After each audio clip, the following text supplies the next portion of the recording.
আছে। তো কি বললাম, ফজরের নামাজের ফজিলত কয়টি? 10টি। প্রথম নাম্বার ফজিলত, যে ব্যক্তি ফজরের নামাজ আদায় করবে, রাসূলুল্লাহ সাল্লাল্লাহু আলাইহি সাল্লাম বলেন, সেই ব্যক্তি মুমিন এবং মুনাফিকের মধ্যে পার্থক্য হয়ে যাবে। কারণ কি? রাসূলুল্লাহ সাল্লাল্লাহু আলাইহি সাল্লাম বলেন, মুনাফিকের জন্য ফজরের নামাজ আদায় করা কষ্টকর হয়ে যায়। এটা আমার কথা নয়, রাসূলের কথা। কার জন্য?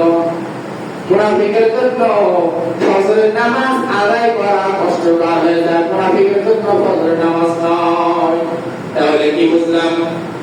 মুমিন এবং মুনাফিকের মধ্যে পার্থক্য মানে কি বুঝলাম?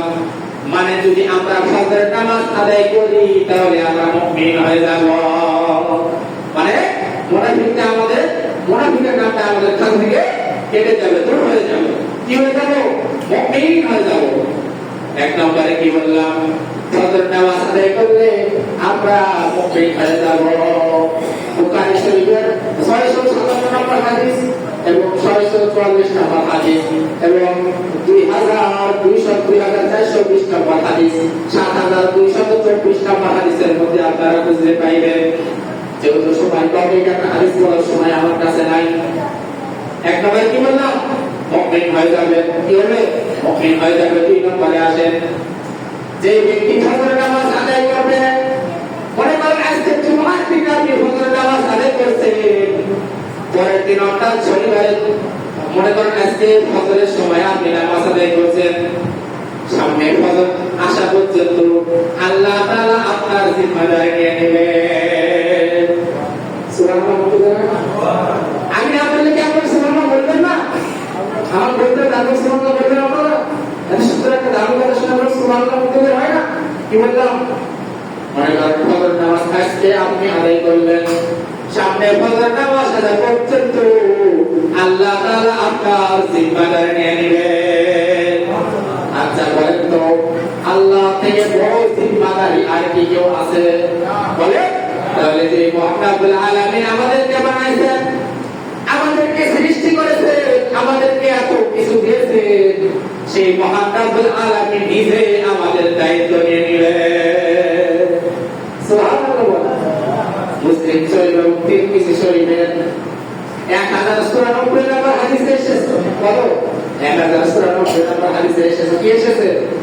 আমরা যদি ফজর নামাজ আদায় করি, সামনে ফজর আসা পর্যন্ত আল্লাহ তাআলা আমাদের জিম্মাদারি নিয়ে নেবেন।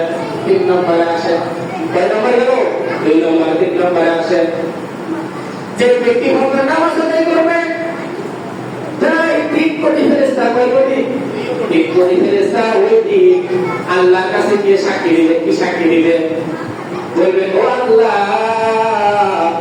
আমি এই ব্যক্তির পক্ষ থেকে আপনাকে বললাম। কয়জন ফেরেশতা? 3 কোটি ফেরেশতা বলবে এই ব্যক্তি ভালো। কি বলবে? 3 কোটি ফেরেশতা কি বলবে? যে আল্লাহ এই ব্যক্তি ভালো। ও মুসলমান, চিন্তা করে দেখেন তো, দুনিয়ার মধ্যে যদি কোনো ফাঁসির আসামিকে ফাঁসি দেওয়া হয়, কয়জন সাক্ষী লাগে? 2 থেকে 3 জন, ঠিক না? 2 থেকে 3 জন সাক্ষী দিলে তাকে ফাঁসি দেওয়া হয়।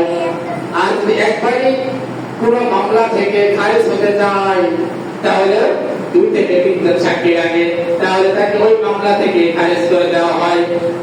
আর আমাদের পক্ষে কয় কোটি ফেরেশতা সাক্ষী দিবেন?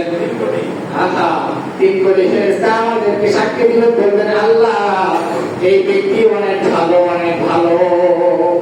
3 কোটি ফেরেশতা যদি আমাদের পক্ষে সাক্ষী দেয়, তাহলে আল্লাহ তাআলা আমাদেরকে জান্নাত দিবেন কিনা? বলেন? তাহলে কয় কোটি ফেরেশতা? 3 কোটি ফেরেশতা বলবেন আল্লাহ এই ব্যক্তি ভালো, মানুষ ভালো। কেন বলবেন? যদি আমরা ফজরের নামাজ আদায় করি।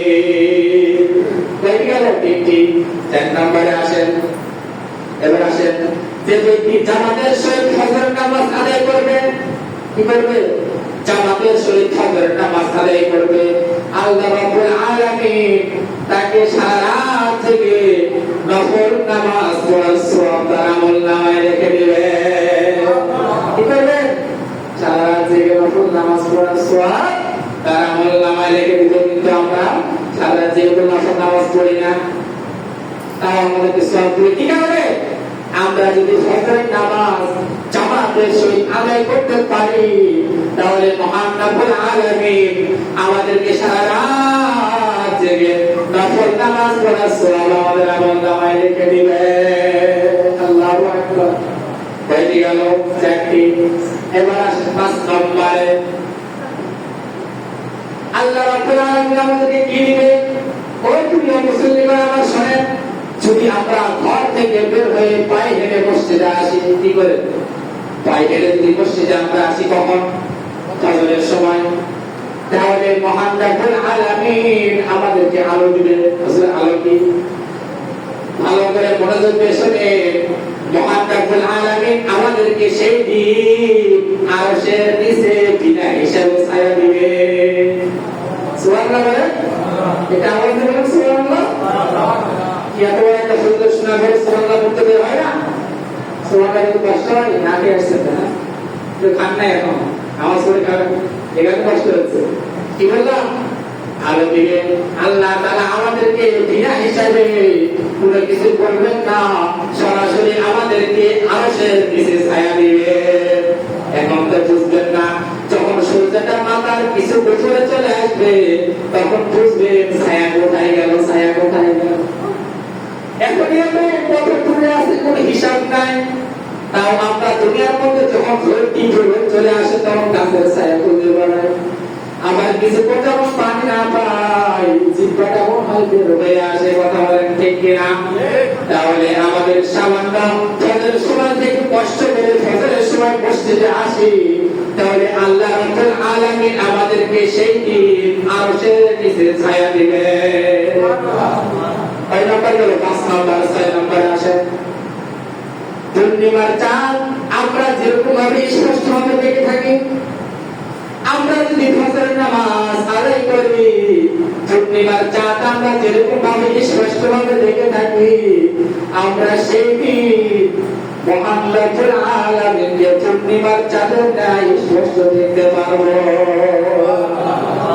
কি করলে দেখতে পারবো? বলেন বলেন, কি করলে দেখতে পারবো? ফজর নামাজ আদায় করলে আমরা সেই দিন পূর্ণিমার চাঁদের ন্যায় আমরা কাকে দেখবো? আগে দেখো আল্লাহরে দেখবো। 6 নাম্বার গেল। 6 number. 6 number. 7 number. 7 number. 6 number দিছে। 6 নাম্বার। এবার আসে 7 নাম্বারে। 7 নাম্বারে কি বলেন? একটু মনোযোগ দিয়ে শুনেন। আল্লাহ রাসূল সাল্লাল্লাহু আলাইহি ওয়াসাল্লাম বলেন, যে ব্যক্তি ফজরের নামাজ আদায় করবে, কে বলেছেন? আল্লাহ রাসূল সাল্লাল্লাহু আলাইহি ওয়াসাল্লাম তিনবার কসম খেয়ে বলেন, ওয়াল্লাহি ওয়াল্লাহি ওয়াল্লাহি। কয়বার কসম খেয়েছেন? তিনবার কসম খেয়ে বলতেছেন, যে ব্যক্তি ফজরের নামাজ আদায় করবে আল্লাহ তাআলা তাকে কখনো জাহান্নামে রাখবে না। আর কি লাগে? আর কি লাগে? আর কিছু লাগবে? জাহান্নামে রাখবে না মানে কি? জান্নাত বলে মানে কি? জান্নাত দিবে। আর কিছু লাগবে? কয়টি সুযোগ গেল? 7 নাম্বার। জাহান্নামে তো রাখবে না, জান্নাতি ভাগ কি লাগবে? আর কিছু লাগবে? একটা ভোট আপনার কি চান? তাও তারা সদস্য আসেন না। এত ফজরের একটা ফজরের নামাজ একটু কষ্ট করে আসেন না, সারাদিনে চলে আসে, ঘুমাতে তো পারবেন, সমস্যা তো নাই। নামাজ পড়তে আসে খুব 20 মিনিট সময় যায় মসজিদের মধ্যে, তারপরে আপনি ঘুমান 1-2 ঘন্টা, তবে 10 মিনিট পূর্ণ আমলে নিয়ে যান, কোনো চিন্তা থাকবে না আপনার জান্নাতে যাও। বলবো তো নামাজ পড়বো, কয়টি গেল? এবার আসেন 8 নম্বরে। রাসূলুল্লাহ সাল্লাল্লাহু আলাইহি ওয়াসাল্লাম বলেন, যে ব্যক্তি ফজর নামাজ আদায় করবে এবং আদায় করলো, আমি তার জন্য বরকতের দোয়া করে দিলাম। কি দোয়া করছে? রাসূলুল্লাহ সাল্লাল্লাহু আলাইহি ওয়াসাল্লাম নিজে দোয়া করছে কার জন্য?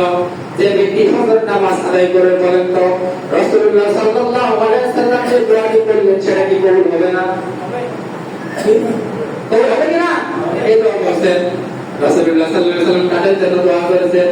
যারা ফজরের সময় জামাতের সহিত নামাজ আদায় করবে, ফজর নামাজ আদায় করবে, ফজর নামাজ নিয়মিত আদায় করবে, তাদের জন্য রাসূলুল্লাহ সাল্লাল্লাহু আলাইহি ওয়াসাল্লাম বরকতের দোয়া করে দিয়েছে। কয় নাম্বার গেল? 8 নাম্বার। আসেন 9 নম্বরে। কয় নম্বরে? এবার 9 নম্বরে। এবার ফরজ নাই, সুন্নাত। সুন্নাত পড়ি না আমরা ফজরের নামাজের আগে? সুন্নাত পড়ে কিনা? এই সুন্নাত পড়লে আল্লাহ রাব্বুল আলামিন আমাদেরকে কি দিবেন? রাসূলুল্লাহ সাল্লাল্লাহু আলাইহি ওয়াসাল্লাম বলেন, যে ব্যক্তি ফজরের সময় সুন্নাত নামাজ আদায় করবে তাকে দুনিয়া এবং আসমানের মধ্যে যত কিছু আছে এর থেকে বেশি কিছু আল্লাহ রাব্বুল আলামিন তাদেরকে দিবেন। দুনিয়া এবং আসমানের মধ্যে কত শাখা শাখা কত কি আছে আমাদের কোনো হিসাব আছে কি? তাহলে আমরা ফজরের আগে যদি 2 রাকাত সুন্নাত নামাজ আদায় করি তাহলে আল্লাহ রাব্বুল আলামিন আমাদেরকে দুনিয়া এবং আসমানের মাঝখানে যত যা কিছু আছে এর থেকে বেশি কিছু আমাদেরকে দিবে। কয় নাম্বার গেল? 9 নাম্বার। এবার আসেন 10 নাম্বার, শেষ নাম্বার ফজিলত। যে ব্যক্তি ফজর নামাজ আদায় করবে, কি করবে? ফজর নামাজ আদায় করবে, আল্লাহ তাআলা তাকে নিজে ইস্তেকবাল করে, আল্লাহ তাআলা তাকে সেই দিন নিজে ইস্তেকবাল করে সালাম দিবে।